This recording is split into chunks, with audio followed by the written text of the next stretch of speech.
Welcome to the Non-Essential Podcast. I'm Steve Gibson. I'm Ben Matlock. Did you like my big heavy sigh right before the countdown? I guess. Here we go. Yeah. It's been that vibe. So yeah, pretty much all week it's been. Oh, it's the weird thing is this week's been less shitty than the last 2 weeks, but it's still one of the shittiest weeks I've had in years. Yeah. So it tells you how shitty they've been as a whole. If you're keeping track at home, it's now been a month, folks. Mm-hmm. Pretty much. Yeah. For me, it's just been really hectic. There's been a lot going on at work, and then I come home and I'm like, I'm gonna unwind with some Street Fighter, and then I get so fucking mad at Street Fighter that I'm up until 1 a.m. just fuming, just the most childish. I'm regressing. I'm back to 13-year-old me playing Mario Kart. Yeah.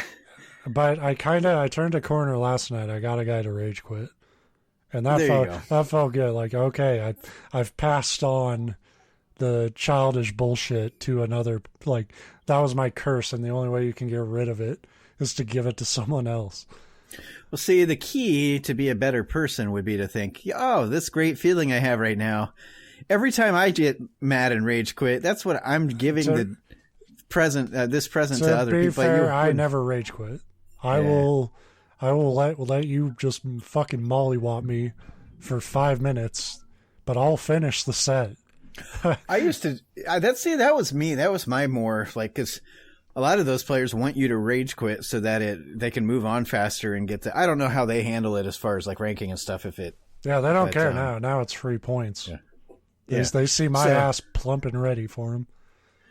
So yeah, I was always like, "Fuck you! If you want your points, I'm gonna make you drag that." I was like that with Rocket League, where 2 of my 3 teammates would drop out when you were playing with randos, and the other team would just want you to quit so that they get their win. And it's like, "Fuck you! You're gonna earn this win." Rocket League, I would forfeit if it got up to when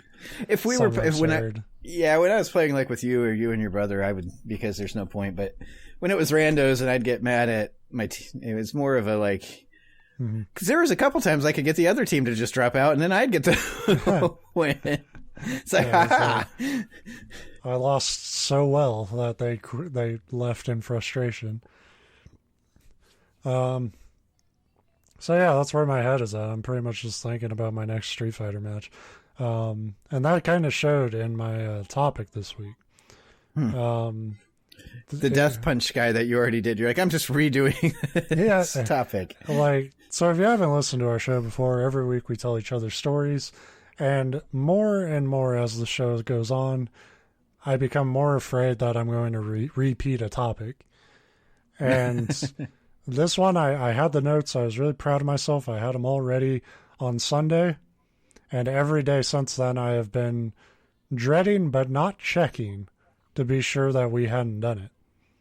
I don't know how easy it is for you to check, because I cheat. I've got access to the back end. The search on our website is pretty good. Okay, good. So when if I'm doing it about someone, I can put in the name. Usually anything remotely related comes up. Yeah. But it's not a sure thing. So there's really no guarantee that I hadn't done this topic before. It sounds very similar to shows we've done in the past. That's the other problem is we do a show. You say that every week it's a story about anything, but there's really 5 key genres that we tend to fall into. Yeah, and so people are going to be like, "Oh, this is about a serial killer." And haven't you done this before, Ben? Fuck, I hope not. But we're doing it. All right, serial killer. And it's a particular type of serial killer we have touched on before, but for some reason I find it endlessly interesting, this specific breed of serial killer.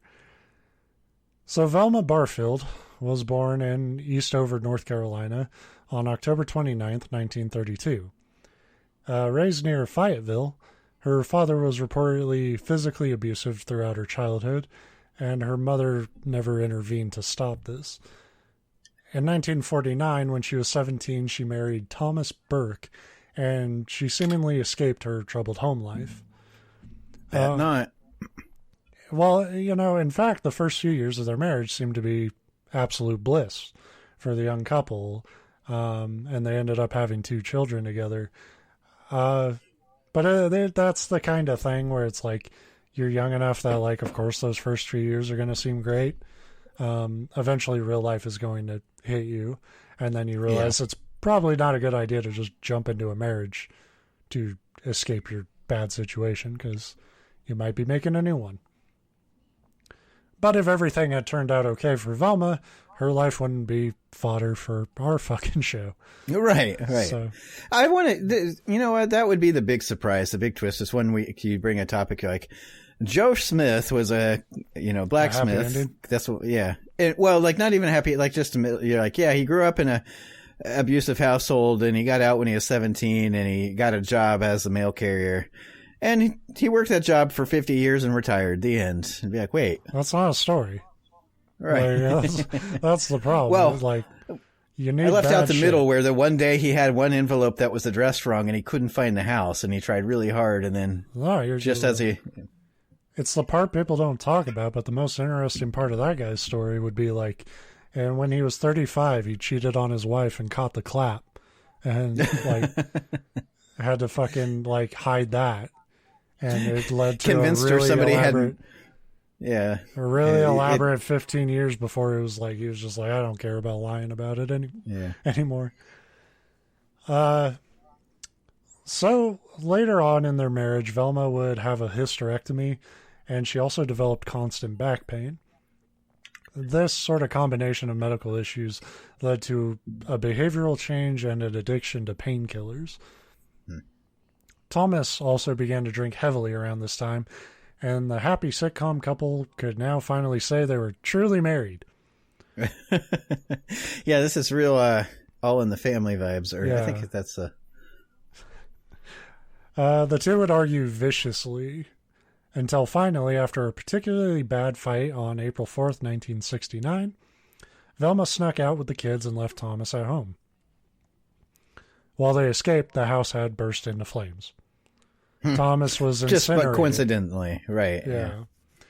The family was devastated by Thomas's death, except Velma, who now had a proven playbook for solving her problems. Velma later married Jennings Barfield, and I hate the name Jennings as a first name. Yeah. Because it sounds like multiple. The Jennings Barfield. Velma married him in 1970. Jennings was a fellow widower with kids of his own. Again, the marriage devolved into just constant arguments about Velma's prescription abuse and threats of divorce. Then one day, Jennings became mysteriously ill. This would be less than a year after their marriage, and it resulted in a fatal heart attack. Velma would have another short-term boyfriend after this. This relationship would also end with another one of Velma's houses burning down. What an unlucky lady, I mean. I wonder if she just flips a coin for how she's going to do it. Like a very fucking, like, under-the-radar fucking poisoning, or set the world on fire. Velma's son Ronnie was once quoted, it's the saddest thing, but it seems like everybody my mother ever gets close to dies. How could the good Lord allow this to happen to a faithful Christian like Velma Barfield? Yeah. Not the brightest bulb, that, Ronnie. Yeah. Well, we do tend to, I guess not always, but there is a tendency sometimes to, like, see your parents as, they wouldn't do something like that. That's true. Velma moved into her parents' house after this. Her father would die from lung cancer during this time, but she probably lit him on fire just to be sure. She poisoned him with cancer somehow. It's actually, every article I read about it specifies this is the one death she didn't cause. Not too long after his death, Velma's mother became mysteriously ill, experiencing vomiting and an internal burning feeling. What could that be? Like, maybe a required part of medical and law school should be listening to our show. I think that should just be to be an American citizen. You have to listen to at least 250. It's fair. They're like, listen to these guys. We've got the freedom for these idiots to talk for 200 and whatever episodes. Do you really want to be in this country? Yeah. Like, that's the final test. It's not like it's the real test of freedom, you know. Right. Freedom ain't free. You got to hear our shit. Anyway, so mother mysteriously vomiting and burning from the inside. Yeah, and so she died, and still no connection was being drawn. Velma was apparently just like walking through all these poisonings and fires like Mr. fucking Magoo. She was just, no one could fathom ill intent. Yeah. But shit really ramped up after the death of her mother. In 1976, Velma would take a caretaking job for Montgomery and Dolly Edwards. Within a year, they both got sick and died, which you can also try quitting if you don't like a job. No. That's quitting's too obvious. Yeah, murdering. I'm a quitter. Right. Velma then started working for the 76-year-old Record Lee, who was a woman who had broken her leg and needed some help. On June 4th, 1977, Lee's husband started to experience racking pains in his stomach and chest with vomiting and diarrhea. He died soon afterwards. Luckily, through all this tragedy and misfortune, Velma had a new boyfriend for support. Stuart Taylor. Good job, Stuart. On February 3rd, 1978, Stuart learned that Velma had been forging checks in his name. When Velma tried to explain, these were emotional support checks. They had a big argument. They had been...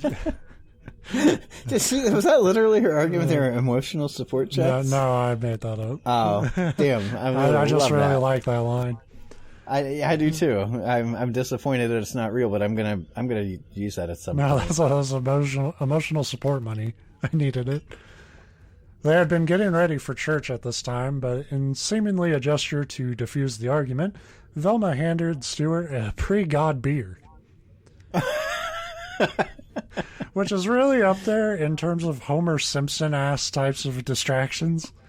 But it was apparently effective because Stuart drank it up.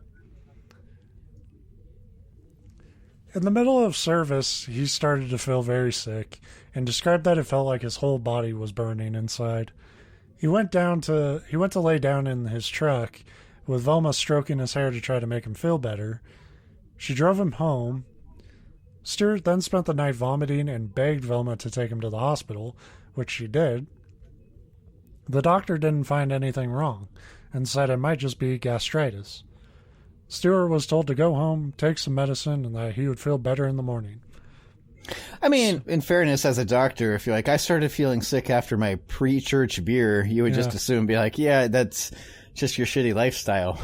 Like, yeah, but, you know, I've had, like, indigestion and heartburn and shit. Like, doesn't feel like everything's burning. No. Shockingly, Stuart was dead by the morning, so being a doctor was pretty fucking easy back then if you kind of didn't give a shit. And that's like perfect cover for her. Be like, because who would suspect that the person poisoning their boyfriend's husband, whatever boyfriend, I guess, would be the one that would also take them to the hospital to get checked out? Because you'd assume, especially back then, when that was basically the extent of your law enforcement investigation. Yeah. Like, during Stuart's funeral service, everybody was still just like fucking stupid. And they were just like, I can't believe how unlucky she is. While this was going on, though, Velma's sister reportedly called the police and tearfully told them Velma was a murderer who had killed their mother the same way she killed Stuart. Police said that was impossible because she was just that damn unlucky. That's impossible. Your mom didn't drink beer. Yeah. But then they saw the autopsy report for Stewart. Like Velma's sister had said, there was arsenic from rat poison found in his stomach. The police then looked up every tragic death that occurred in Velma's life, and they always found traces of rat poison. So, like, is that only suspicious if there's more than one? Like, was it normal to have like, oh, yep, this person died with rat poison in their stomach again? Yeah, Stewart's just munching on the shit. Yeah. Just like, he has a feed bag of rat poison. Well, it sure looks like poisoning, but there's no pattern of poisonings. We assume, but we are not going to check. Can you get my arsenic baggie in a pregame beer, honey? Velma played dumb at first when this was brought to her attention, until Ronnie, her son, had asked her about it. Unable to lie to beautifully fucking dipshit Ronnie, she broke down sobbing and explained that she had only meant to make Stewart sick. Oh, the other ones I wanted to kill the fuck out of. Yeah, it was like, explain Stewart. The others, all accidents, I'm sure. Velma confessed to 4 of the murders. She maintained that her first husband's death genuinely was a freak accident, and that her second husband had just gotten sick. Police couldn't prove the murder for Thomas Burke, but they do think she was full of shit. Yeah, well. And they knew she was lying about Jennings, who died with rat poison in his system. Velma was ultimately convicted of first-degree murder, and perhaps even more horrific, 7 counts of writing bad checks. That's the one that they hung her for. They're like, yeah, murder, that happens. You're a woman. These are fraudulent emotional support checks. This could have hurt a financial institution. The case against you, the people versus Velma, not guilty. The case against Velma versus Wells Fargo, kill this bitch. That wouldn't shock me. I mean, nah, that's uniquely American. Velma was now on death row, the first time since the death penalty had been reinstated that this had been sentenced for a woman. This became a big media frenzy, as you could guess, with many social protests attempting to spare her the death penalty. Velma's psychiatrist tried to convince the judge that she had multiple personality disorder. Velma also... Well, then would you just, like, put him in the electric chair for, like, half full to try to kill the bad personalities? Yeah, no, like... you wait for the bad one to come out. And then you get her. I see, yeah. There it is. Yeah. So you bop her, like, as soon as she comes out. Velma tried to present that she was truly sorry for her crimes and show that she was a reformed Christian, but the judge would not change her sentence. Her execution was on November 2nd, 1984. She met Reverend Billy Graham before the execution, and what may have been a genuine moment with a religious leader, or maybe it was just a last-minute attempt to have somebody with influence intervene to stop her execution. Regardless of the goal, all Graham offered was this: Velma, in a way I envy you, because you're going to go to heaven before I do. Which reads as really cold-blooded for a reverend, yeah, or just really but also, fucking like obtuse. If I'm a serial killer, I can help you out there. Just take him out. Yeah, hold still. I assume you mean that Billy Graham. Well, no, that would, because we're too far. It's 1984, so. Oh yeah, it's got to be that Billy Graham. Yeah, I think it's that Billy Graham, the TV one. Big Billy Graham. Surprised it wasn't. Yeah, you're lucky. Also, how much money do you have? Do you want to? Yeah, does your family want to send me any more emotional support checks? A crowd of people were outside the prison walls. 300 individuals were begging for the state to spare her life. 80 people across from those 300 were chanting, "Die, bitch, die." You can imagine which group got their way. Yeah. Velma's last meal was just a bag of cheese doodles and Coca-Cola, which is... I mean, that's pretty legit last meal. As a junk food aficionado, I can tell you that is a quick way to want to die. Yeah. So yeah. Yeah, and I got a question picking cheese poofs over Cheetos. Well, they're cheese doodles. I don't know exactly. What cheese those doodles. are. Yeah. I think I don't know. I think that's kind of a generic term. Because I think I've seen things called cheese doodles that are like, I don't know. That might be like an Eastern Southerner thing. Yeah. Regardless, it's a relatively solid. Like, I mean, I'd be going a little more fancy than that. It's my last fucking meal. I wouldn't be going fancy. It would be a fucking burger and fries. But like, that would be what I would do. But I also know like my mom and like other friends I've worked with and stuff. Like, they would probably just do fucking, like, Cheez-Its and wine or some shit. Like, you know, to me, it's like, you do that all the time, every night. Like, do something good. But I'm trying to think of, like, what's, like, the hardest animal to track down in the African range. Be like, yeah, my last meal is going to be this thing. It's going to take you an 8-year expedition just to, like, draw out my... I don't think that would work, but... my last meal is a katana, and then I'll try to fight my way out. I wonder if you can, like, request a food that they don't make anymore so that you have to fire up an old factory to produce it, yeah. I would want a Gordon Ramsay cheeseburger, because he fucking salts the shit out of them, and I'm just curious. Like, is it necessary? And I wouldn't be afraid of dying from all the sodium, because... And imagine how great... Because that'd be the one time you could one-up Gordon Ramsay as, like, your last words are, it wasn't that good. It was okay. And then yeah. I don't know. You a little salt and pepper goes a lot further than you think, dude. You don't need to put... Well, like, if you've ever watched him make a burger, it's like, I get seasoning the burger, because a lot of it falls off while you're cooking it. But he does that, and then he like puts cheese on it, and then he seasons the cheese, and then he seasons the lettuce, and he seasons the tomato.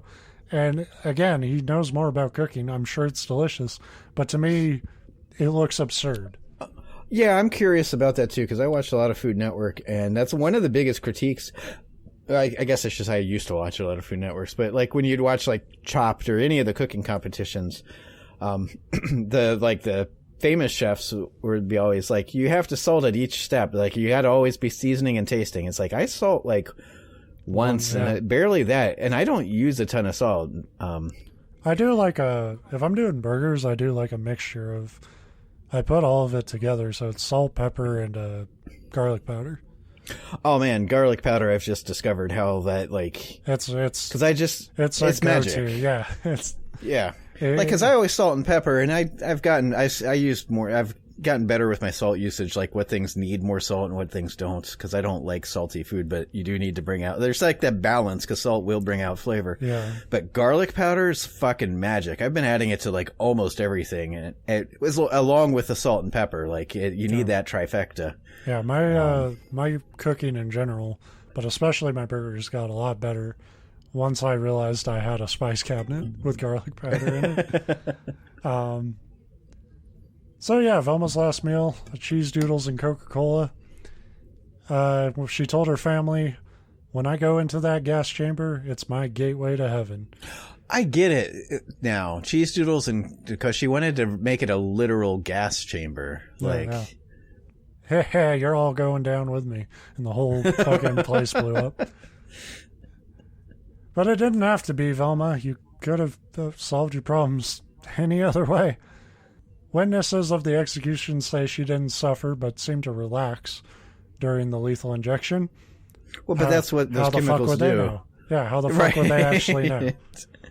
I mean, if it's anything like putting a pet down, it's like a multiple courses of different, like you do one thing and then the other and the other, but the first ones, that's exactly what they do. Is it's like morphine or whatever. It just puts you to like in a state of like euphoria, and then one that puts you to sleep, and then one that stops your heart, like in that order. Hopefully. So it'd be like, yeah, well, there's so much like I watched a video. I think it was from a guy on YouTube named Jacob Geller, and he does these video essays, and a lot of them are about video games, but he also breaks down just a lot of different topics.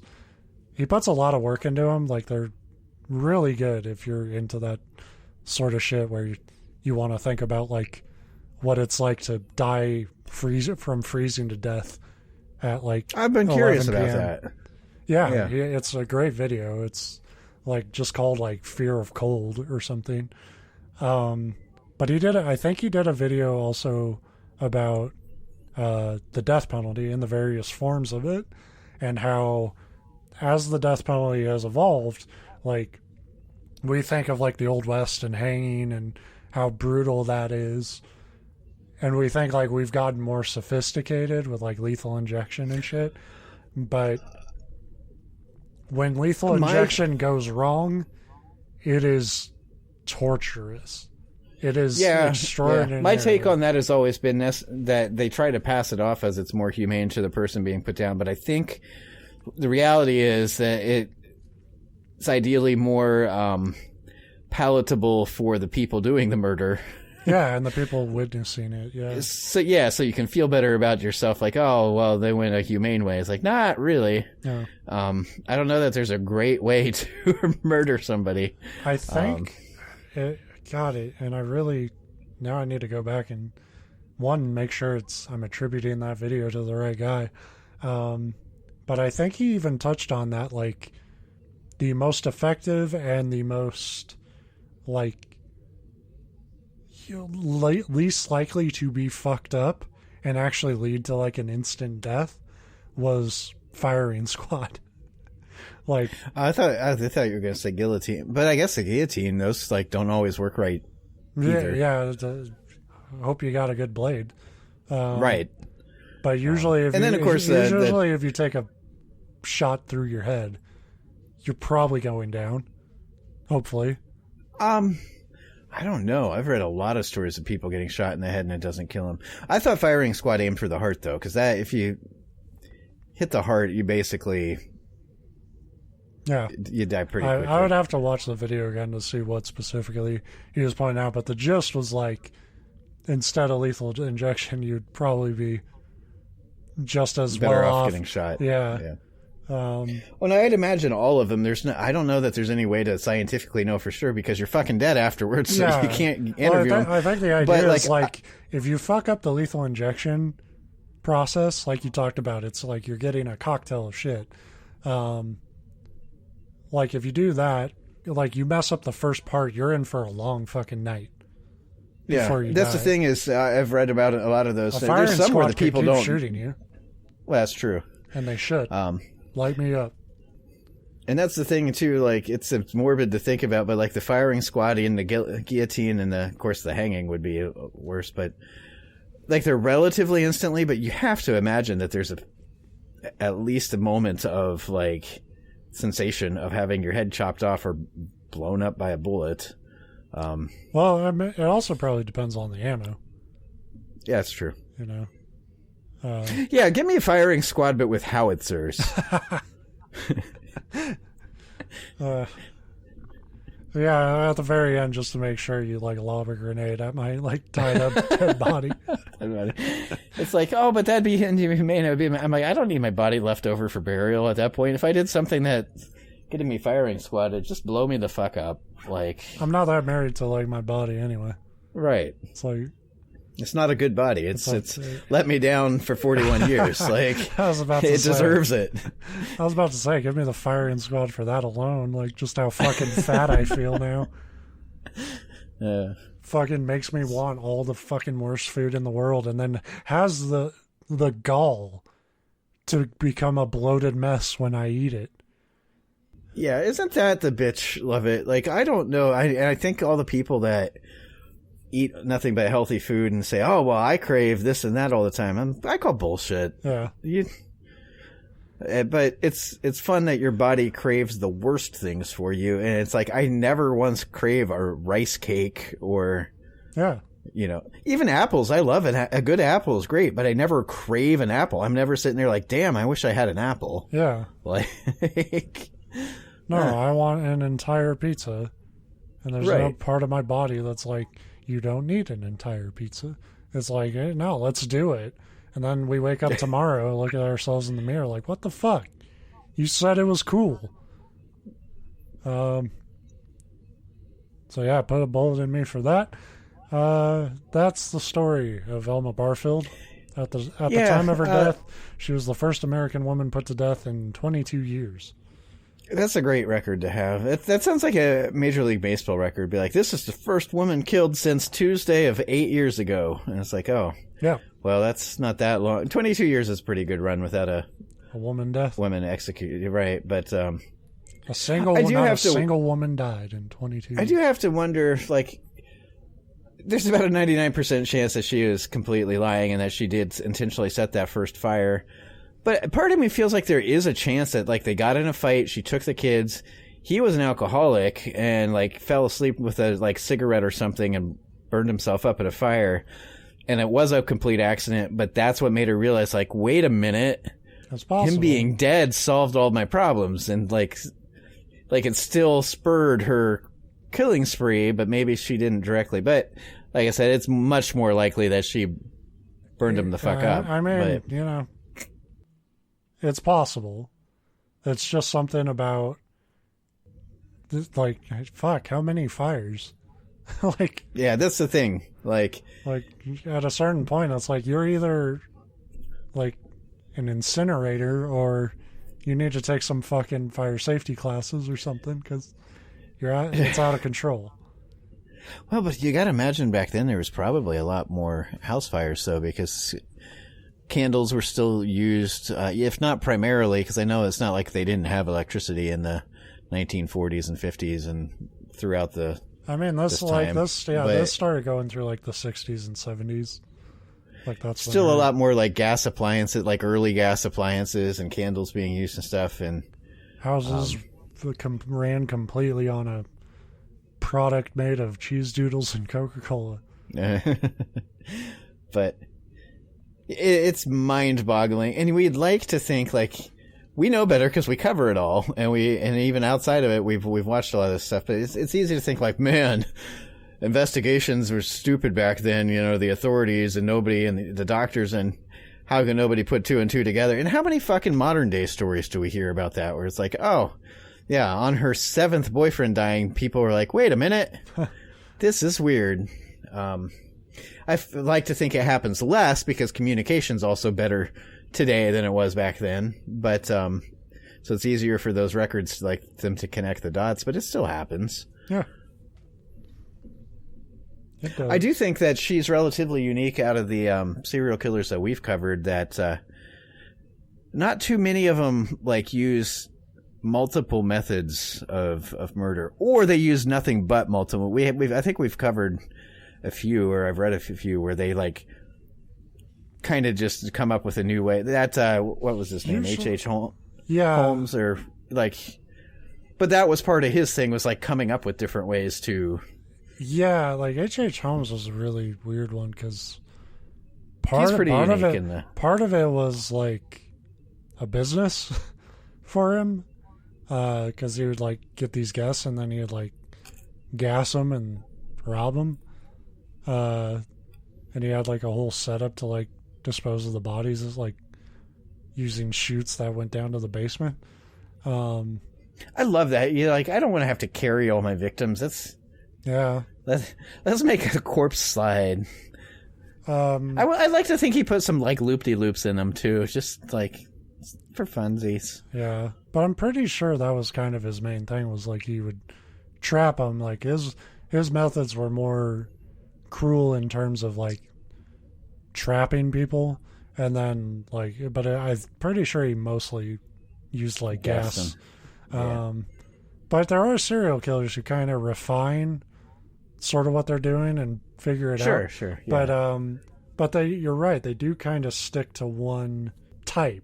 So even if it's like they're a strangler, how they strangle people is kind of, it might change as they go on. But they strangle, right? Yeah. Or, I mean, and I guess that's kind of cheating. But I mean, you do have the ones that are just like violent. You know, they might use a hammer or bludgeon somebody or shoot them or stab them. But it's all that like violent, because to them it's about that violent act. Yeah, it's but for her power. I guess it's more like not only did she use two different methods, but they're two completely like, I don't want to say opposite methods, but they're very different methods. Like you pointed out, it was very during the story, like. Yeah, like, this relatively low-key poisoning that could be taken, or burn the whole fucking house down. Yeah. Like, I think it depended entirely on how much she felt, how well she felt about that home at that time. Yeah. How dirty it was. She's like, I don't want to clean this. Yeah, fuck this. Yeah. And, fuck. Probably didn't even want to kill a couple of them. It was just like, I don't want to vacuum. I was curious because I was like waiting for it to get, because I think we've covered... some of these female serial killers tend to kill their spouses. But they keep getting married. And for a lot of times, and not in every situation, a lot of times the spouses kind of deserve it too, because they marry these like abusive pieces of shit. And it's like this pattern of violence or whatever. Not always. Sometimes it's a money thing, like a life insurance. We've covered a lot of women do the life insurance scams. But a lot of times there's almost this element where they like to be like the attention it gets, like, oh, the poor widow, and oh, I can't believe this again, and she didn't really seem to be, at least from what you read, like relishing necessarily that role of it. Like she didn't seem to like playing the like poor, like getting all that attention. I remember, I think you did one where the woman just like liked throwing funerals and like, or the wake basically afterwards, like that. But so none of that. It's possible there might have been that, and the stories just didn't touch on it. But yeah, kind of the vibe I got was like literally just like, this was problem solving to Velma. This is if a relationship wasn't working, you couldn't leave. I could either go to therapy or murder the fuck out of him. Let's murder. Therapy's embarrassing and expensive. Rat poison is $5.99 for 2 Well, that's boxes. why she was forging the checks. Is it was starting to get expensive for the arsenic. Like fucking economy, man. Yeah, poison's getting hard to come by.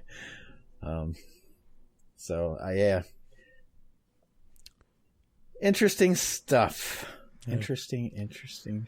I also did have the thought while you were with her first husband, when we were talking about that, where you're like, oh, she was on the pills and he was an alcoholic. And I'm like, why can't those two, like, things ever get along? You never read like, oh, she was happily like a pillhead and he was happily an alcoholic, and they just let each other do this. Nobody can ride their buzz in peace. Like, I kind of get it if you're like both using coke and you start to like get mad because the other one's using all your stash and stuff. But if you're into two different things, I mean, I guess there's still the money thing. It's like, you spent my beer money on pills. Well, you spent my pill money on beer. Maybe that was it. I love your naivete that the thing drug people fight about is like using drugs, like using each other's drugs. It's like, no, it's because they fried their fucking brain. And now they take offense, so like everything sets it off, or exactly, yeah. Like I was at a gas station, and somebody who had to have been on something, like, just asked the person at the counter if they took EBT, which is like our food stamp stuff. Yeah. And they don't, and then the dude like grabbed one of those like lighters that they have at the gas station counters, and just like threw it toward the woman, not at her, but on the desk towards her really aggressively. And it's like, I'll just buy this then. And it's like, it was like, you know, and then he used the cash function of the EBT card anyway. So it's like, well, it's just, if you were just buying a match, why'd you ask about EBT anyway? Right. And he was so fucking pissed. Like, he was just fuming. I don't know. And then he asked for directions, and as they were trying to give him directions, he just walked out. Yeah. And then, like, I left a little bit after him. I went the other way. I made sure to go the other way. And then just from down the road, I just heard a really loud, fuck! And I was like, hey, I recognize that voice. I know that man. He needs His help. lighter wasn't working. What if you heard that and then like turned around and he's on fire and the lighter really didn't fucking work? Turns out he wasn't on anything. He's just mad because that's the fourth lighter today that's blown up on him. That's lit his face on fire. God fucking damn it. It happened again. If my fucking EBT worked, this wouldn't have happened to me. He was trying to buy a fire extinguisher. So wherever that dude is, this one was for you. You get the best stories. I live in a town with plenty of stupid shit, but I managed to avoid it, I guess. I don't know what you do. You must just like walk around in the seediest areas of town. I had a really good friend back when I worked at the grocery store, who I would tell her the same stories I often tell on this show. And one day, she's the first person that ever pointed out, but she's like, this shit always happens to you. Right. Like, nobody else has stories like that. I'm like, that doesn't make me feel good. Like, well, it's the universe telling you that it's time for you to write a screenplay or a novel, Ben, because you've got the experiences to pull from. Yeah. Clearly, if I'm trying to write a scene with two druggies, I'm going to be like, "You used my coke," and nobody's going to buy my script because they're like, "That's not how it works, Steve." But you used my coke. No, you used my coke. You use a scene where that's actually a pretty good scene.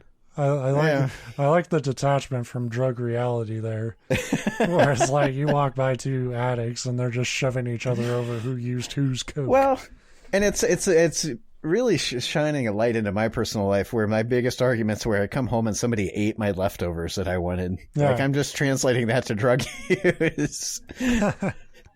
Hey, I was going to use that leftover coke, and use the like same term for. I'm the kind, though, I'd write, and I'd do this on purpose because I am not this naive, but write a movie where it'd be like, hey, do you want to smoke some grass? Like, I don't think anybody's called it that in 40 years, but... you want some of... Yeah, you gotta... The terminology has changed. Now it's... You gotta be like, you want some of this dank butt-ass, fucking dank-ass shit? See, and I refuse to write that on paper. No, if you actually say that, kids will be like, what are you talking about? Are you trying to smoke some shit? It's like, yeah, I just want some of that butt-ass fuck, you know? Like, we just say pot. Like, that's what everybody said, always. Like, can you just buy your shit and get out, please? It's not illegal. You don't have to, like... you don't have to doll it up anymore. God, I can't. Ohio needs to legalize. It was supposed to go on the ballot, and it didn't again because our politics here are so fucked up. And Florida Junior up here, it's only been relatively legal here in Washington for a short amount of time, and it's so bizarre because, like, even in that short amount of time, I'm just like, it's unfathomable to me that it's still illegal in most states. Right, because you mean people aren't like busting in and like murdering people in the middle of their night for right? Nothing changed except there's a lot more billboards for dispensaries. Yeah, right. And which honestly have always had the coolest advertisements anyway. Well, it's not really cool, very funny. Well, yeah, that's what I mean. Like, yeah. You want some butthole buds?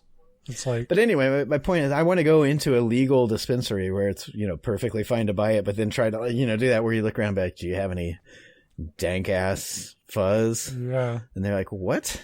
Oh, I heard about this. This is that nar shit. The stanky stank. Yeah, this is Pants Shitter Express. Although, in fairness, they'd be like, "Oh, you're talking about this exact brand," and they pull one out that has that exact wording. Because they have like 3 behind the counter that's like, "Yeah, you'll shit your pants." For your fucking glaucoma. Yeah, I think that's where I missed out. Is naming pot products would be my true calling because they all have the dumbest fucking names, but they're always like puns on stuff. Fucky fizz widget. Captain Cranch. That sounds gross. It's like a cranberry fucking. It's one of their cheapest. Yeah. Like a fucking. It's not high end. A cranberry strain. Which is funny. They always go there's a million fruit named ones. Nothing to do with fruit. They don't. Yeah, I imagine they don't taste pineapple-y at all. You know what it tastes like? You know what it smells like? Fucking pot.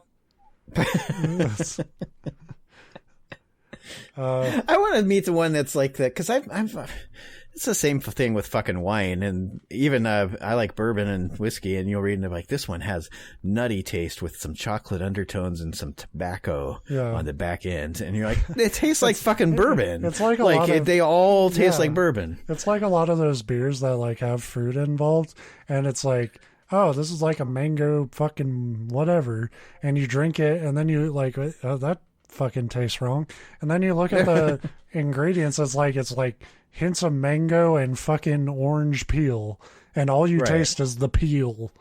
It's like, stop putting peel in this. Well, yeah, my thing is like the pot, I imagine, is largely like the wine and the liquor, where they're like, oh, and this one's got fruity notes, and you're like, no, it fucking doesn't. It tastes like wine. Like, they all taste like pot. Yeah. Like, which is fine. I'm not saying that that's wrong, but it's just funny how like it's beyond us, because that is for a type of weed smoker where they are beyond like taste and smell, and they are literally saying the high itself is orange flavored. Fair enough. That could be. Like, maybe that's my problem with the bourbon. I don't drink enough to where you're like, the whole world tastes like chocolate with tobacco undertones. That's beautiful. You're a poet. So yeah, that's our show this week.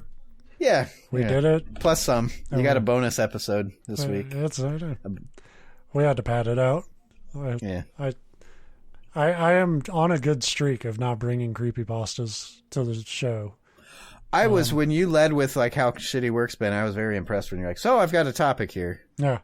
I'm very You just stubborn. wanted me to feel extra bad about not doing that last week. You're like, Steve, see, it's possible, fucker. Kind of. But also, when I crash and burn, and my creepypasta sobriety goes right out the fucking window, and it'll be nothing but that for a year. 5 years. Yeah. Of creepypastas. That's what you get to look forward to when I finally decide, fuck it hasn't been worth it. So look forward to that. But till next time. See you later. Bye-bye.